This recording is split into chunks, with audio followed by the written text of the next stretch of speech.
निवेश आरोग्य में भाग 143 हिंदी इंद्रियार्थ मन ऊह वैद्य दिलीप गाडगिल पुणे।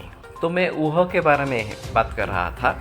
और बहुत भावों से निर्माण होने वाली जब कोई चीज़ होती है तो सभी भाव जो है वो अच्छे तरीके से अगर परखे जाए तभी हमारा ऊह ठीक रहता है, योग्य रहता है और तभी हम उसके अच्छे रिजल्ट्स पाते हैं। लेकिन जब इस प्रकार की शुरुआत नहीं होती तो फंस जाते हैं और बाद में पता चलता है कि ये तो हमने सोचा ही नहीं था इस प्रकार का कुछ परिणाम होगा।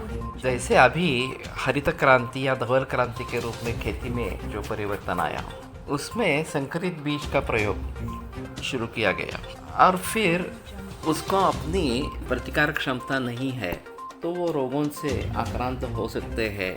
ये देखकर केमिकल पेस्टिसाइड्स का कीटनाशकों का प्रयोग आरंभ हुआ और पहली बार हमने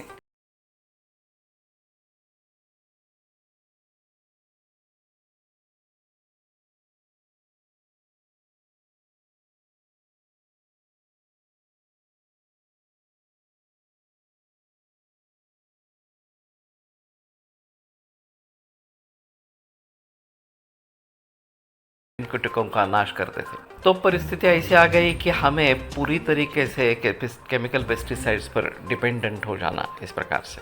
और फिर ये जहर होने के कारण उसके जो स्वास्थ्य के ऊपर परिणाम हो रहे हैं वो अभी सामने आ रहे हैं। और केवल हमारे स्वास्थ्य पर होने वाले परिणाम नहीं, बाकी सब पशु पक्षी इन पर भी इस जहरीले परिणाम दिख रहे हैं। तो कहने का तात्पर्य अर्थ ये है कि इस प्रकार से ये होगा, हमारी अन्न की वृद्धि होगी और पूरे विश्व को अभी की तरीके से अगर हम खेती करते रहेंगे तो धान्य पर्याप्त नहीं होगा वगैरह वगैरह विचारों से ये पूरे समाज पर थोपा गया कि आपको हरित क्रांति या धवल क्रांति करनी ही है इस प्रकार से।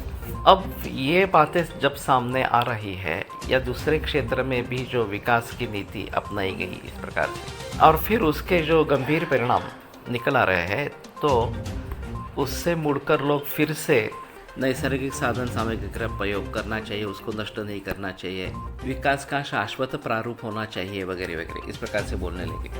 ये जीरो बजट फार्मिंग, विषमुक्त खेती वगैरह वगैरह ये उसी के नतीजा इस प्रकार से है। तो कहने का तात्पर्य अर्थ ये है, जब हम किसी इस प्रकार के सोच को समाज में लेके जाते हैं तो सर्वांगीण दृष्टि से सभी भावों का विचार करके इससे क्या क्या परिणाम होंगे इसके बारे में अच्छा ऊह होना चाहिए। केवल जो हम जिस उद्देश्य से हम कर रहे हैं वो उद्देश्य साध्य हो जाएगा ऐसा कहने से बात नहीं बनेगी। उसके साथ में और उसके क्या परिणाम होंगे, दीर्घकालीन कौन से परिणाम होंगे, इन सभी के बारे में सोचना जरूरी इस प्रकार का है। और फिर भली भांति समझकर कोई भी चीज़ वास्तव में लानी है। तो इस प्रकार का वह सभी क्षेत्र में आवश्यक और ये साधन सामग्री को देखकर इस प्रकार का कार्य निर्माण होगा, ये हमें अच्छे तरीके से समझना चाहिए। जो भी अच्छा है बुरा है जो भी है, लेकिन इस प्रकार का कार्य निर्माण होगा ये